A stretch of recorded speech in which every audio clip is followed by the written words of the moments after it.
오늘 요절 말씀은 창세기 37장 1절에서 2절 상반절까지입니다.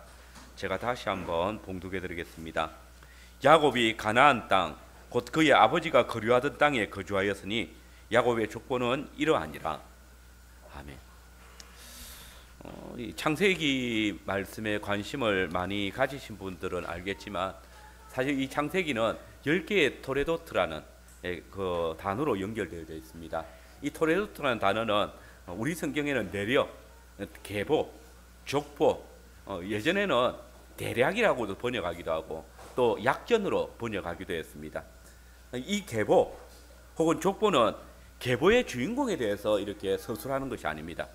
그 계보를 통해서 태어난 새로운 자손들의 역사가 시작되는 것을 나타낼 때 이 본문이 서술되어지는데 오늘 본문 이 창세기 36장 1절과 37장 2절 상반절에 보니까 이 토레도트를 시작하고 있습니다. 곧 에서의 족보, 야곱의 족보 이렇게 시작됩니다. 이 창세기 저자는 이것을 통해서 이제 에서와 야곱을 통해서 새롭게 시작되어지는 그 자손의 역사를 서술하려고 하고 있다는 것입니다. 오늘 저는 함께 읽은 이 본문의 말씀을 통해서 세일산으로 간 에서와 그리고 가나안 땅에 계속해서 거주한 야곱의 이야기를 살피면서 오직 하나님의 언약을 신뢰하는 자만이 약속의 땅에 간다라는 주제로 말씀을 전하겠습니다. 우리는 먼저 약속의 땅을 떠나는 에서의 집을 지금 보게 됩니다. 오늘 본문은 에서의 족보, 곧 에서의 자손들의 이야기로 시작되어집니다. 그런데 여러분, 에서가 누굽니까? 그는 야곱의 쌍둥이 형이고 이삭의 아들입니다. 그는 이삭의 장자로 태어났습니다.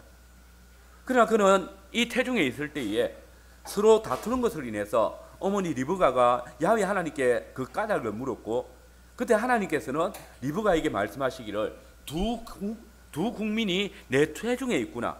이 두 민족이 내 복중에서부터 나누어질 것이다. 이 족속이 저 족속보다 강하겠고 큰 자가 어린 자를 섬길 것이다 라고 말씀하셨습니다. 먼저 난 자가 나중에 난 자를 섬기게 될 것이라는 것이 주님의 약속의 핵심이었습니다. 그런데 이 말씀은 하나님께서 세우시는 나라가 이 가나안 방식과는 전혀 다르다는 것을 이야기합니다. 세상의 원리와는 전혀 다른 방식으로 하나님의 나라가 세워질 것에 대한 말씀입니다. 여러분, 가나안 방식은 약하고 어린 사람들 혹은 약한 민족이 강하고 큰 자 혹은 강한 민족을 섬기는 것이 룰입니다. 그런데 하나님께서 세우시는 나라는 그렇지 않습니다. 강한 자가 약한 자를, 큰 자가 어린 자를 섬기는 나라가 될 것이라고 선언하십니다. 그리고 성경은 그 약속대로 큰 자로 태어난 형 에서가 떡과 팥죽을 먹기 위해서 작은 자로 태어난 동생 야곱에게 장자의 명분을 팔아버리는 사건이 일어난 것을 봅니다. 이를 통해서 형의 그 장자권이 동생에게 넘어가는 것을 보여줍니다. 우리가 여기서 기억할 것은 에서의 장자권을 야곱이 강제로 탈취한 것이 아니라는 것입니다. 에서가 그것을 기이 여기지 않았고 그것을 자신의 맹세로 아우에게 팔아버렸다는 것입니다. 에서는 장자의 명분을 야곱에게 팔 때에 장자의 명분이 내게 중요하지 않다라고 분명하게 선언했고, 그리고 동시에 야곱에게 내가 이 장자의 명분을 너에게 팔았다 맹세까지 했습니다. 그러므로 성경은 에서를 향하여서 한 그릇 식물을 위하여 장자의 명분을 판 에서와 같이 망령된 자라는 그런 별칭을 만들었습니다. 하나님의 약속을 가볍게 여기고 장자의 명분을 업신여긴 이 에서에 대한 별칭입니다. 야곱은 합당한 대가를 지불하고 장자권을 산 것입니다. 그렇기 때문에 야곱은 아버지 이삭에게서 장자의 축복을 받았습니다. 비록 인간적으로 볼 때에 야곱과 리브가가 이삭을 속이는 것 같고 그렇게 축복을 받은 것처럼 보이지만은 야곱이 에서를 속여서 그 장자의 명분을 취한 것처럼 보이지만은 우리는 이 야곱과 리브가의 속임에 대해서 하나님께서 그 어떤 책임도 묻지 않으시는 것을 봅니다. 이 말은 야곱과 리브가의 속임이 바로 큰 자가 어린 자를 섬길 것이라는 그 주님의 언약을 이루는 그 믿음에 대한 의로운 일이라는 것을 보여주고 있는 것입니다. 이제 아브라함과 이삭에게 약속되었던 그 땅은 야곱에게 유업으로 주어질 것입니다. 28장 4절입니다. 거기 보면 앞서 장자의 명분을 에서에게 주려 했던 이삭은 야곱을 라반에게 보내면서 이렇게 말합니다.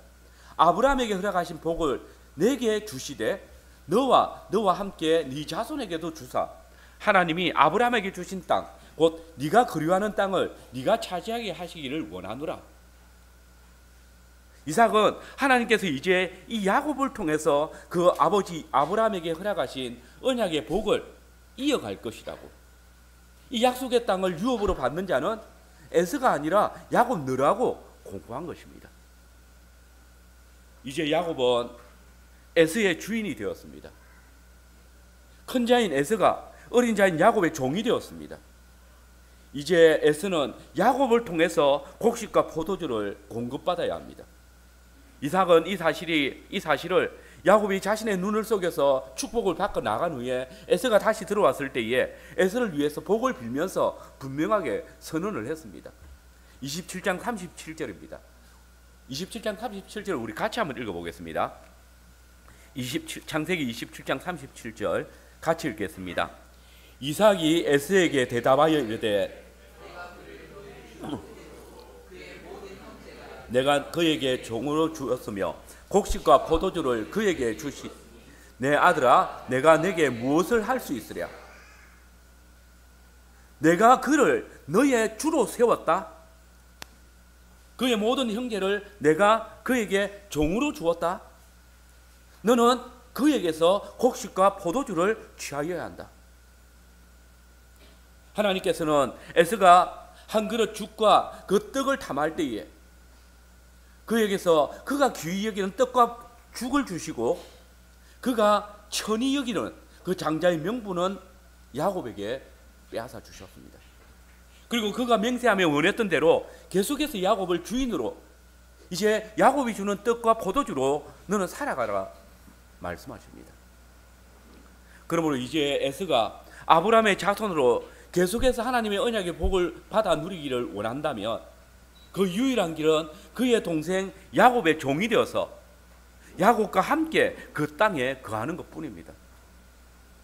하나님의 약속대로 야곱을 자신의 주로 인정하고 섬겨야만 합니다. 그리고 하나님께서 야곱에게 유업으로 주신 그 약속의 땅에 거하면서 야곱이 주는 그 곡식과 포도주를 받아야만 하는 것입니다. 그러나 여러분, 우리는 오늘 함께 읽었던 이 본문을 통해서 야곱을 떠나는 에서의 모습을 봅니다. 물론 에서는 처음부터 약속의 땅을 떠나려고 한 것이 아닙니다. 그는 야곱에게 장자의 명분을 판 뒤에도 계속해서 약속의 땅에 거하면서 사냥으로 부모를 섬겼습니다. 그리고 야곱이 형 에서를 피해서 멀리 메소포타미아의 바단 아람에 도망가 있을 때에도 그는 이 약속의 땅에 거하면서 그 부모를 섬겼습니다. 특별히 28장 8절 이하의 말씀에 보면 자신이 먼저 아내로 맞이했던 가나안 헷족 속의 딸들이 아버지 이삭과 어머니 리브가의 마음을 기쁘게 하지 못한다는 것을 알아챘을 때 부모님을 기쁘시게 하기 위해서 자신의 삼촌이 되는 이스마엘의 딸인 마할랏을 아내로 맞이하는 그런 열심을 보여주기도 했습니다. 그는 실상 야곱이 다시 이 약속의 땅으로 가나안으로 돌아오기 전까지 약속의 땅에서 최선을 다해서 열심히 부모를 섬기고 살아왔던 겁니다. 그는 결코 약속을 따라 땅을 불어 떠나려고 하지 않았다는 겁니다. 그런데 여러분, 그러면 에서는 약속의 땅에 있을 때에 이 하나님의 언약을 생각하면서 그 언약에 충성된 삶을 살았던 것입니까? 하나님께서 야곱을 어렵다 하시는 것처럼 그도 하나님의 언약에 대하여서 합당한 삶을 살아왔다는 겁니까? 그렇지 않습니다. 우리는 성경을 통해서 에서가 약속의 땅에 머물기는 했지만 도리어 하나님의 언약을 조금씩 떠나가고 조금씩 가나안 족속처럼 조금씩 더 이방인처럼 살아왔던 것을 봅니다. 창세기 25장 27절은 이렇게 말합니다. 그 아이들이 장성함에 에서는 익숙한 사냥꾼이었으므로 들 사람이 되고 야곱은 조용한 사람이었으므로 장막에 거주하니 에서는 야곱처럼 장막에 거하면서 장막을 지키기보다는 들에 나가서 사냥을 즐겼습니다. 아버지를 통해서 하나님의 언약을 듣기보다는 함 자손 니므롯처럼 사냥꾼 되기를 원했습니다. 들 사람들과 함께 지내기를 덜 즐겼습니다. 이는 장자로서 자신의 집에서 이어가야 될, 하나님의 백성으로서 이어가야 될 그 언약, 그 하나님의 언약을 전수하는 데 심히 어려운 환경 속에 있었다는 것입니다. 에서가 하나님의 말씀, 하나님의 언약과는 담쌓고 살았다는 반증입니다.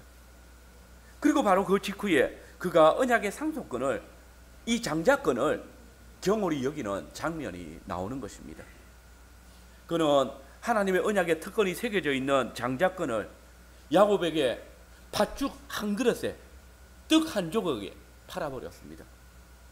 그는 부모의 한심을 사기 위해서 이스마엘의 딸을 아내로 취했지만은 이는 도리어 그가 얼마나 하나님의 언약을 가볍게 여기고 있었는지, 그 언약에 대해서 얼마나 무지한지를 보여주는 장면입니다. 왜냐하면 이스마엘은 이미 하나님께서 친히 언약의 땅에서 추방한 자입니다. 약속의 유업과 관계없는 자라고 선언한 자입니다. 그는 약속의 땅에 거하는 동안에는 계속해서 들 사람으로 살아왔고 하나님의 언약에 귀 기울이지 않는 이방인처럼 살았습니다.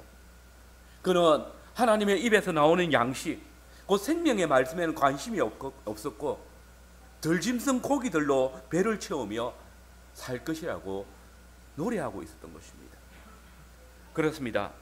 에서는 그때에 야곱보다 더 오랫동안 약속의 땅에 머물러 있었지만, 야곱이 약속의 땅을 잠시 떠나서 라반의 집에 가 있을 동안에도 약속의 땅에 머물러 있었지만, 그가 집에 있으면서 아버지 이삭을 통해서 하나님의 언약에 대해서 더 많이 알 기회를 가지고 있었지만, 그는 하나님의 언약의 말씀 듣기를 즐거워하지 않았습니다. 하나님의 언약이 무엇을 말하는지 깨닫기를 원하지 않았고, 자기 욕망대로 살기를 원해서 자기 눈에 더 좋은 대로 아내를 여러 취하여서 살아왔습니다. 그리고 그 결과 오늘 우리가 함께 읽은 이 에서의 계보인 것입니다. 여러분, 본문에 기록된 에서의 족보를 한번 보십시오. 본문은 에서가 어떤 아내를 취했는지, 그들을 통해서 어떤 새로운 자손을 낳아 새 역사를 시작했는지 기록하고 있습니다. 그는 하나님께서 갈대아 우르에서 이끌어내신 데라의 자손이 아닙니다. 가나안 여인을 취하여서 혼인했습니다. 또 부모를 만족시키겠다고 하면서 약속의 자녀가 아니라 하나님의 약속에서 추방되어진 이스마엘의 딸을 아내로 취했습니다. 그리고 26장과 36장을 한번 비교해 보시면 에서는 최소한 4명 이상의 아내를 두었음을 알 수가 있습니다. 그는 스스로 가나안의 타락한 그 풍속을 그대로 쫓고 있었던 것입니다. 또 본문 2절에 나오는 에서의 아내인 올리바마는 호리 족속 시본의 자녀인 아나의 딸이다, 이렇게 소개합니다. 근데 이 아나는 광야에서 온천들을 발견한 사람들입니다. 우리 36장 24절을 같이 한번 읽어보겠습니다. 창세기 36장 24절 같이 읽겠습니다.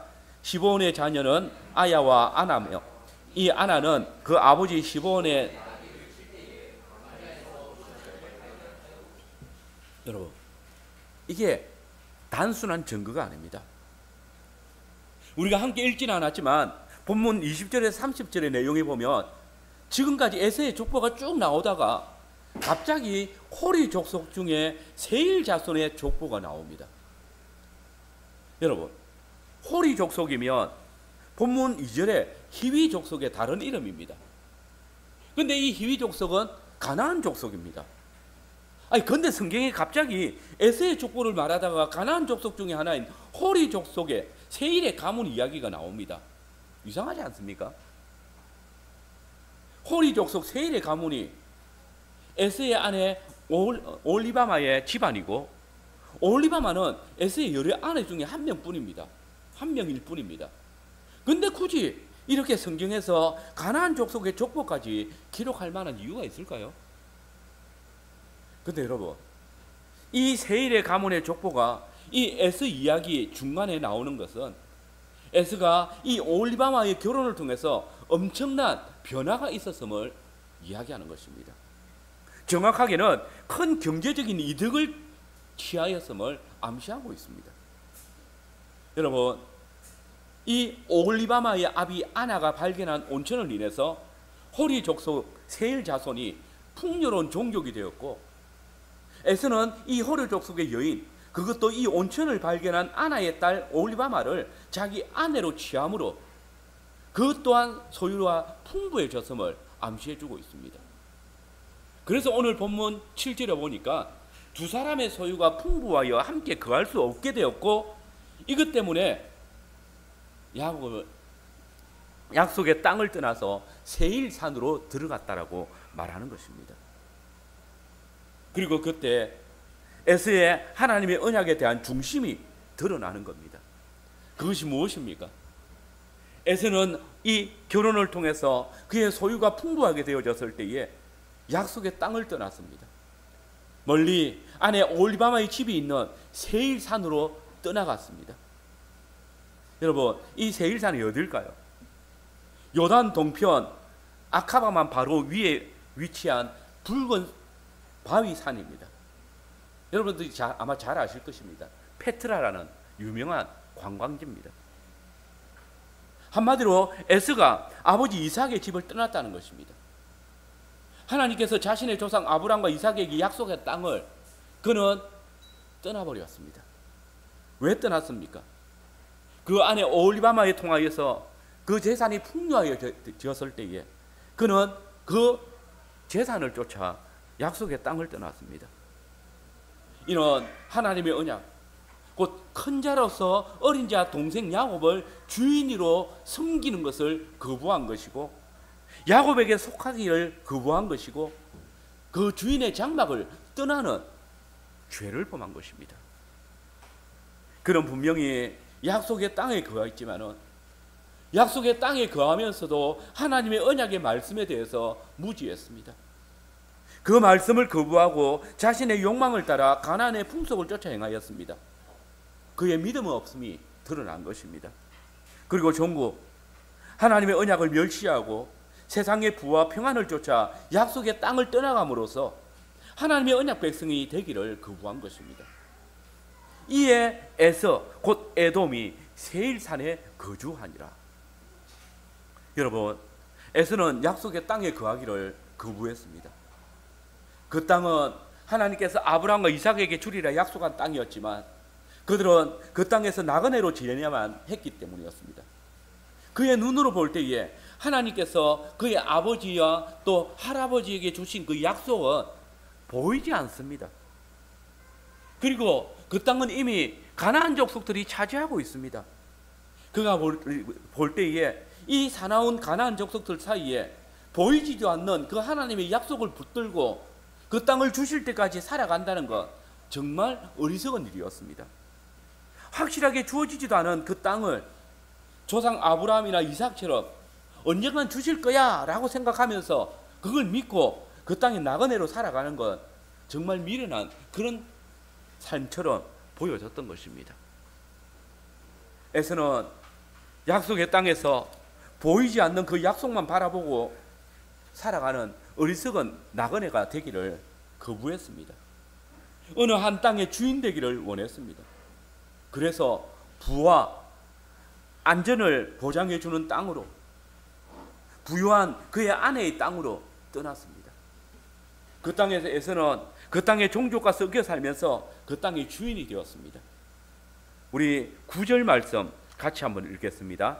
36장 9절을 같이 읽겠습니다. 세일산에 있는 에돔 족속의 조상 에스의 족보는 이러하고, 무슨 말입니까? 세일산이 이제 에돔 족속이 거하는 땅이라는 말입니다. 원래 호리 족속 세일 자손이 거하던 땅이었는데 이제 호리 족속과 에돔 족속이 합쳐 사는 그 땅이 되었다는 것입니다. 에서와 그의 자손들은 하나님의 약속의 땅을 떠나서 그 풍요로운 땅의 주인이 되었다는 것입니다. 그러나 여러분 기억하십시오. 그가 세일산으로 갔다고 해서 세일산의 주인이 된 것이 아닙니다. 도리어 언약의 간접에서 에서는 자신의 불신앙을 인하여서 약속의 땅에서 쫓겨난 것입니다. 에서는 분명히 자기의 자유의지에 따라서 약속의 땅을 떠난 것입니다. 그가 자신의 아버지가 거주하던 그 땅에서 떠난 것은 자기가 원해서입니다. 그러나 보십시오. 그가 그 땅을 떠남으로써 하나님께서 약속하신, 하나님께서 계획하신 바가 성취되어졌습니다. 무엇입니까? 약속의 땅은 하나님께서 사랑하는 자들만이 취할 수 있다는 것입니다. 이 땅의 모든 소유권은 야곱에게 약속되어진 것입니다. 야곱의 장막에 거하기를 거부하고 이방 여인과 혼인하며 이방의 풍속을 쫓아 살아가는 에서는 그 약속의 땅을 한치도 소유할 수 없다는 것을 드러내십니다. 왜냐하면 이 땅은 하나님의 땅, 하나님의 성소이기 때문입니다. 우리는 아브라함이 이 약속의 땅에 도착했을 때에 바로 세겜 땅 모래 상수리 나무 아래에서 하나님께서 그에게 나타나셨을 때에 하나님께 단을 쌓았다는 사실을 기억해야 합니다. 그리고 마무리 상수리 숲을 근처에서 야훼께서 친히 아브라함에게 임하시고 그 나무 아래에서 아브라함이 드리는 그 떡과 고기를 드셨다는 장면을 기억해야 됩니다. 이 땅은 야훼 하나님의 성소였고 새로운 에덴 땅이었기에 하나님께서 거기서 그 백성들을 만나시는 것입니다.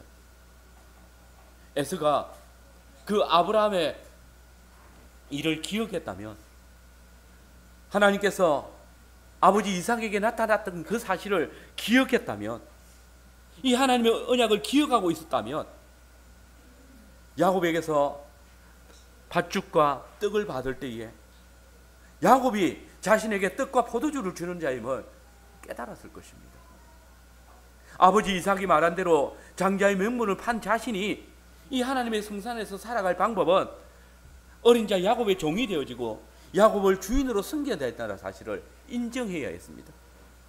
야곱을 통해서 공급되어지는 일용할 양식을, 떡과 포도주를 취할 때에 그 땅이 생명의 땅이고 하나님의 동산임을 믿어야 했습니다. 그러나 그는 한 그릇 식물을 위해서 장자의 명분을 팔아버리는 그 망령된 행위를 한 것처럼 이제 아예 하나님의 언약을 멸시하고 그 주인이 된 야곱의 집을 떠나서 약속의 땅을 떠나가 버린 것입니다. 하나님의 성소에는 죄악된 것이 들어올 수 없습니다. 이 새로운 에덴에는 하나님께 합당한 언약 백성만이 거할 수 있습니다. 비록 이 땅에는 지금 가나안이라는 죄악된 민족이 거하지만은 오래 참으시는 하나님께서 인내하시며 기다리고 계실 뿐이지 언젠가는 이 멸망에 가증한 것들이 가득한 민족들을 그 성소에서 진멸해 버리실 것입니다. 그래서 하나님께서는 에돔을 이 땅에서 내어 쫓으신 것입니다. 고린도전서 3장 16절은 우리에게 이렇게 말씀합니다. 너희가 하나님의 성전인 것과 하나님의 성령이 너희 안에 거하시는 것을 알지 못하느냐. 오늘 이 새 언약의 시대에 하나님의 성전된 우리가 하나님의 백성들이 함께 모여 예배하며 언약의 교제를 나누는 이 교회 안에 멸망에 가증한 것들이 함께 있을 수 없습니다. 하나님의 언약을 멸시하며 그 하나님의 언약을 가벼이 여기고 순종하지 아니하는 주님께서 그들을 내어 쫓으실 것을 드러내십니다.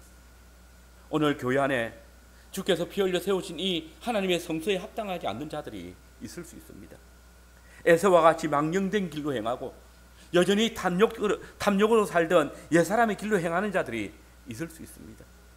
주의 언약의 말씀이 선포되어져도 거기에 대해서는 길을 막고 말씀의 검이 우리의 죄를 찔러 쪼개어도 그 길을 돌이키지 않는 에서와 같은 자가 오늘 교회 안에 있다는 것입니다. 그러나 이런 자들은 성소에서, 교회에서 합당치 않습니다.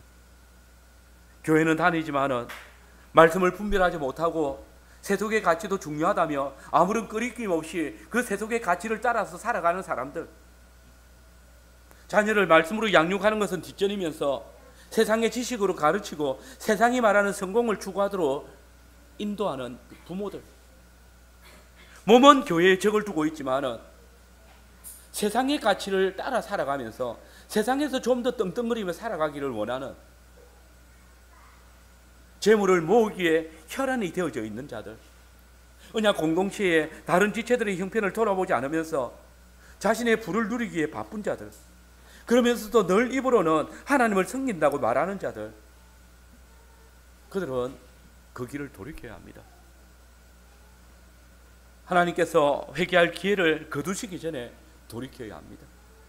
언약을 사모하며 주의 성소에 거하기를 힘써야 합니다. 야곱이 에서의 즐거움에 참여하지 않는 것과 같이 세상의 즐거움을 행하여서 망령된 자로, 우상숭배자로 살아가지 않도록 힘써야 하는 것입니다. 기억하십시오. 약속의 땅에 거하면서도 하나님의 약속을 경홀히 여기고 자신의 욕망대로 살아가는 에서가 결국은 그 땅에서 내어 쫓기는 것처럼 하나님께서는 당신의 성전에 합당치 않는 자들을 내어 쫓으실 것입니다. 그리스도와 벨리알이 조화될 수 없듯이, 믿는 자와 믿지 않는 자가 함께 할 수 없듯이, 하나님과 재물을 겸하여 섬기는 자들이, 에스의 길을 걸어가는 자들이 하나님의 성소에 조화될 수 없기 때문입니다. 두 번째로 약속의 땅에 열심으로 거하는 야곱입니다. 에스가 자신의 욕심을 따라 약속의 땅을 떠났지만은 야곱은 계속해서 가나안 땅, 곧 그 아버지의 거주하던 땅에 거했습니다. 그 땅은 분명히 하나님께서 아브라함에게 너와 네 자손의 대대 후손에게 주시마 약속하신 땅입니다.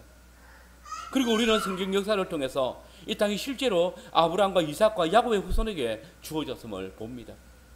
다윗과 솔로몬 시대에는 참으로 의와 공도가 다스려지는 아주 강력한 왕국으로 세워져 갔음을 알고 있습니다. 그러나 실상 야곱의 때에 그 형편을 한번 생각해 봅시다. 1절 말씀입니다. 야곱이 가나안 땅, 곧 그의 아버지가 거류하던 땅에 거주하였다. 이 거류하던 땅에 거주했다, 이 단어, 이 거주했다는 단어는 사실은 그 땅을 취하여 거기서 살아가는 사람이라는 뜻이 아닙니다. 잠시 나그네가 되어서 그곳에 머물다라는 뜻입니다. 그 땅에서 야곱의 아버지였던 이삭이나 아브라함도 그 땅의 주인이 아니었습니다. 그 땅은 그때 많은 가나안 족속들이 차지하고 있었습니다. 실제로 우리는 야곱의 할아버지 아브라함이 이 약속에 대해서 얼마나 불안해했는지를 잘 알고 있습니다. 그래서 그는 그 땅을 떠나서 애굽으로 가고 보기도 했고, 혹시라도 자신이 죽어가지고 이 하나님의 약속을 이루지 못할까봐 아내 사라를 누이라고 2번이나 속였습니다. 하나님의 약속의 씨를 낳지 못할까봐 사라의 몸종 하갈을 취해서 이스마엘을 낳기도 했습니다. 심지어 그는 아내 사라가 죽었을 때에 그 사라를 매장할 땅이 없어가지고 에브론 땅이었던 막벨라 굴을 돈을 주고 사서 장사를 해야 했습니다. 23장 4절을 보면 아브라함은 그때 나는 당신들 중에 나그네요 거류하는 사람입니다. 당신들 중에 내게 매장할 소유지를 주어 내가 나의 죽은 자를 내 앞에 내어다가 장사하게 하십시오, 해주십시오, 그렇게 간절히 청하는 것들을 보게 됩니다. 이삭도 마찬가지입니다. 그는 가나안 족속들 틈바구니에 있으면서 그 땅의 객처럼 그 땅의 나그네로 살았습니다. 그래서 흉년이 들 때마다 쫓겨다녔고, 또 블레셋 사람들에게 아내 리브가를 빼앗기지 않기 위해서 누이라고 쏘게 했고, 그가 부유하게 되어졌을 때에는 블레셋 사람들의 시기를 받아가지고 자기가 판 우물에 그게 메꿈을 당하고, 또 블레셋에서 쫓겨나가지고 그 안에 아브라함이 팠던 그 우물을 다시 파서 양을 키우다가 거기서 다툼이 일어나가지고 또 로봇으로 쫓겨나기도 했습니다. 그는 한평생 그냥 나그네로 그 땅의 거민들에 의해서 쫓겨다니면서 그렇게 일생을 마쳤습니다. 나그네의 서름입니다. 그렇다고 이제 야곱의 때에는 그 땅이 확실하게 주어졌습니까? 창세기 47장 9절을 보십시오. 야곱은 바로 앞에서 자신의 지난 여생을 소개하면서 내 나그네의 길이의 세월이 130년입니다 라고 말합니다. 그의 평생을 나그네로 살다가 그 생의 마지막도 가나안 땅이 아닌 더 멀리 이방 애굽에서 마치게 되는 그런 형국입니다. 그리고 실제로 야곱의 자손들은 애굽에서 무려 430년이나 종살이를 하고 난 이후에야 그 약속의 땅을 취할 수 있었다는 사실을 우리가 알지 않습니까? 야곱도 이 하나님의 약속에 대해서 불안할 수밖에 없습니다. 그러나 보십시오. 본문은 야곱이 자신의 조상 아브라함과 이삭이 나그네 생활을 했던 것처럼 그 약속의 땅에 거하면서 나그네로 살아가는 것을 주저하지 않습니다. 야곱도 얼마든지 에서처럼 인간적인 방법으로 그 땅을 취할 수 있었을 것입니다. 에서처럼 다른 가나안 족속들과 연합해서 가나안 땅 한 곁을 차지하고 그 땅의 주인 노릇 할 수 있었을 것입니다. 실제로 그들과 하나의 종족을 이루기 위해서 접근한 가나안 족속도 있었지 않습니까? 창세기 34장을 보면 히위 족속인 하물과 그의 아들 세겜이 야곱의 집에 접근합니다. 그들은 20절 이하의 말씀에 보면 이렇게 말합니다. 하물과 그의 아들 세겜이 그들의 성읍 문에 이르러 그들의 성읍 사람들에게 말하여 이르되 이 사람들은 우리와 친목하고 이 땅은 넓어 그들을 용납할 만하니 그들이 여기서 거주하여 매매하고 우리와 그들의 딸들을 아내로 데려오고 우리 딸도 그들에게 주자. 야곱이 이 세겜 족속과 언약을 체결하고 그들과 동맹한다면 그는 더 이상 그 땅의 나그네가 아닌 그 땅의 주인 노릇 할 수 있었습니다. 에서처럼 쉽게 그 땅을 차지할 수 있었습니다. 그러나 야곱은 에서같이 하지 않았습니다. 그는 힘으로나 그 땅 거민과의 타협을 통해서 그 땅을 취하려고 하지 않았습니다. 그는 오직 하나님께서 아브라함과 그 아비 이삭에게 주신 그 언약을 따라 그 땅이 자신에게 주어지기까지 기다렸습니다. 그는 자랄 때에 장막에 거하면서 아버지 이삭과 어머니 리브가를 통해서 하나님의 언약의 신실함을 잘 배웠습니다. 그는 장막에 거하면서 아버지 이삭이 하나님께 단을 쌓을 때마다 어머니 리브가에게서 에서와 야곱을 잉태했을 때에 하나님께서 그들에게 주셨던 그 언약, 큰 자가 어린 자를 섬길 것이라는 그 약속을 들었습니다. 그리고 이 땅을 아브라함, 이삭 그리고 그 자손에게 주실 것이라는 그 약속을 지속적으로 들었을 것입니다. 그래서 하나님의 언약이 그 장자권이 어떻게 자신에게 오게 될 것인지에 대해서 늘 관심을 가지고 있었던 것이고 그랬기 때문에 형 에스가 장자권을 이 언약의 특권을 한 그릇 팥죽보다 못하게 여길 때 그것을 팥죽 한 그릇과 떡을 값으로 지불하고 샀던 겁니다. 장자의 명분을 가졌지만은 아버지 이삭이 영적인 눈이 어두워져서 육신적인 장자인 에서에게 장자의 복을 내리려고 할 때에 이 아버지 어두워진 눈을 속이는 변장으로 장자의 명분을 받아서 언약의 특권을 받은 것입니다. 물론 그가 이런 믿음을 지킨 것으로 인해서 약속의 땅을 취할 수 있었던 것은 아닙니다. 도리어 그것 때문에 형 에서를 두려워해서 삼촌 라반의 집으로 도망갔고 그는 거기서 20수년간을 지낸 후에 약속의 땅에 돌아왔습니다. 그때 땅에 돌아올 때도 형 에서를 두려워해서 많은 선물들로 형의 마음을 누그러뜨리려고 했습니다. 약속의 땅에 들어와서도 머물 곳을 찾지 못해서 세겜에 머물렀고 그것 때문에 딸 디나가 강간을 당하는 일이 벌어졌고 이것 때문에 시몬과 레위가 할례의 규례를 이용해서 세겜 족속을 치는 그런 엄청난 죄악을 범하기도 했습니다. 온 가족이 가나안 족속들에게 수치를 당하고 멸절될 위기를 맞이하기도 했습니다. 그야말로 그는 이 땅에 나그네로 살아가는 그런 삶을 살았고 결코 쉽지 않은 녹록치 않은 그런 삶을 산 것입니다. 사실 36장 9절의 이후에 계속되는 에서의 족보를 보고 있으면 에서와 그 자손들은 세일산에 거하면서 점점 강대한 나라를 이루는 것 장면을 봅니다. 그리고 31절을 보십시오. 그때 이스라엘 자손들에게 다스리는 왕이 있기 전에 이미 에돔에는 강력한 왕들이 있었다고 말합니다. 페트라에 가보면 그 땅을 얼마나 잘 조성했는지 볼 수 있습니다.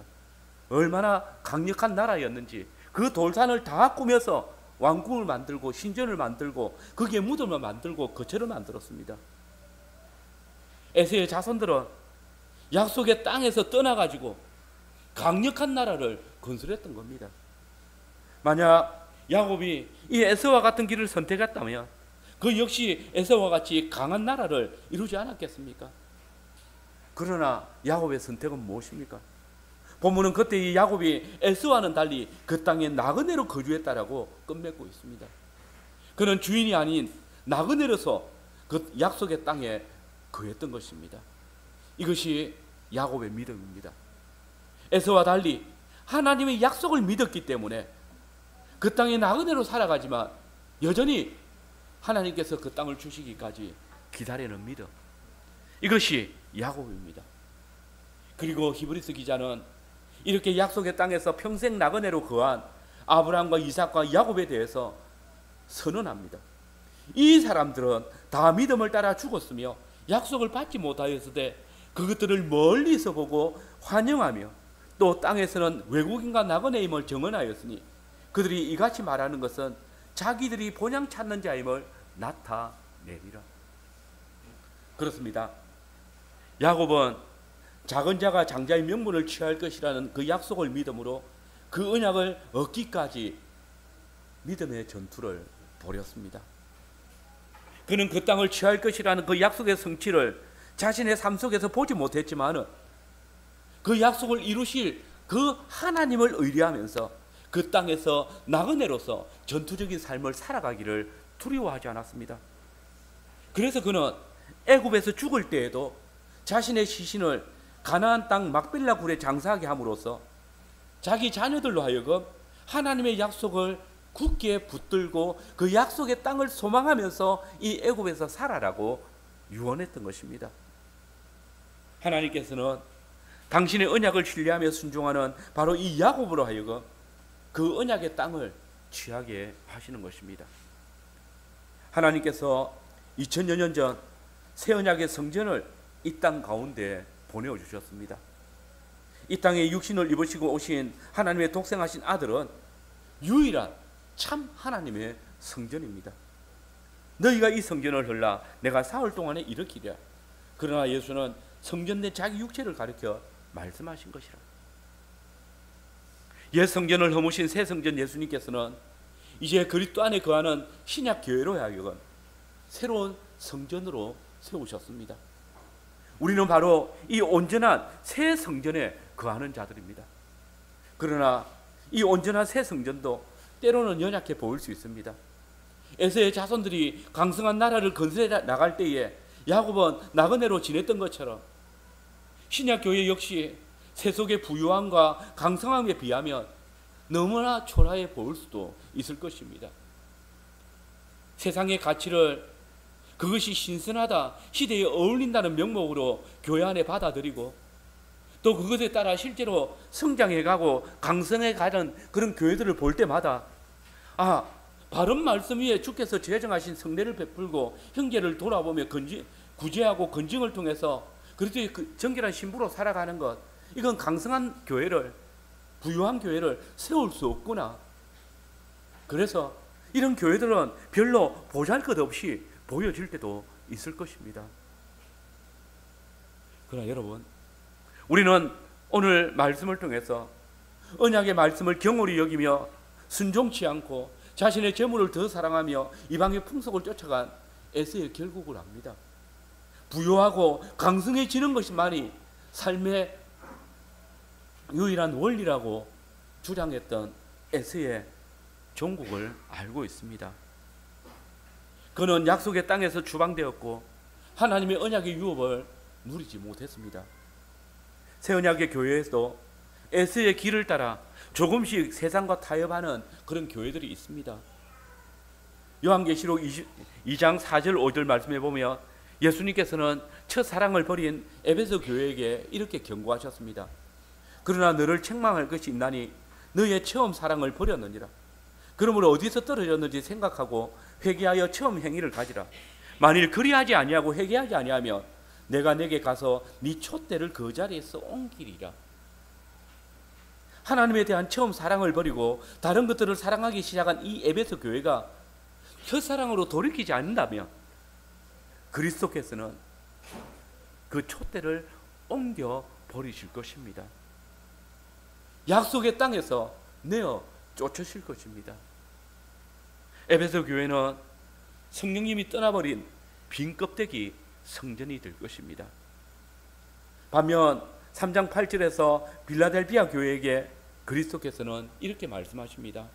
내가 내 행위를 아노니 너가 작은 능력을 가지고서도 내 말을 지키며 내 이름을 배반하지 아니하였도다.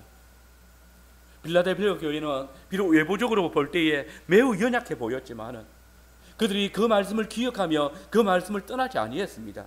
그리고 이 교회에게 우리 주님께서는 놀라운 약속을 주십니다. 12절입니다. 이기는 자는 내 하나님 성전의 기둥이 되게 하리니 그가 결코 다시 나가지 아니하리라.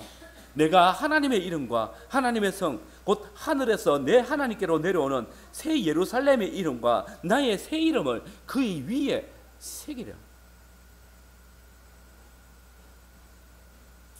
진실로 하나님의 약속을 믿고 그 약속을 따라 하나님의 집을 세워가는 그 교회에 대해서 하나님의 성전 기둥이 되게 하시고 당신의 이름을 새기며 당신의 나라가 되게 하십니다. 하나님의 말씀에 순종하며 그 언약을 배반하지 않는 교회를 하나님께서는 결코 떠나지 아니하십니다. 그리고 그 교회에게 새 예루살렘의 이름, 진정한 신약 교회의 이름을 주십니다. 너희야말로 진정한 나의 성전이다. 너희야말로 진정한 나의 신부이다. 너희야말로 새로운 예루살렘 성이다. 너희가 진정한 새 언약의 교회이다. 그리고 하나님으로부터 이 이름을 받은 교회야말로 새 언약의 유업을 받아 누릴 것입니다. 그리하여서 새 언약의 참 성전이신 우리 주 예수 그리스도로부터 우리에게 내려오는 모든 풍성한 양식과 음료를 먹고 마시며 그리스도 안에 속한 모든 것들을 받아 누리게 될 것입니다. 그리스도 안에 거함으로써 참된 안식과 참된 기쁨을 누리는 것입니다. 성도 여러분, 오늘 주님의 교회로서 세상의 가치를 쫓지 아니하고 오직 하나님의 말씀을 굳게 붙들고 그 말씀에 순종하면서 우리의 삶을 거룩한 산제사로 드리며 살아가고 있습니까? 또한 하나님의 언약을 쫓아 주의 교회를 세워가고 있습니까? 그렇다면 우리 교회는 성전 대신 예수 그리스도 안에 영원토록 거하게 될 것이며 그리스도께서 우리 안에 영원토록 거하시며 함께 하나님의 집으로 주의 나라로 굳게 세워가게 될 것입니다. 아멘.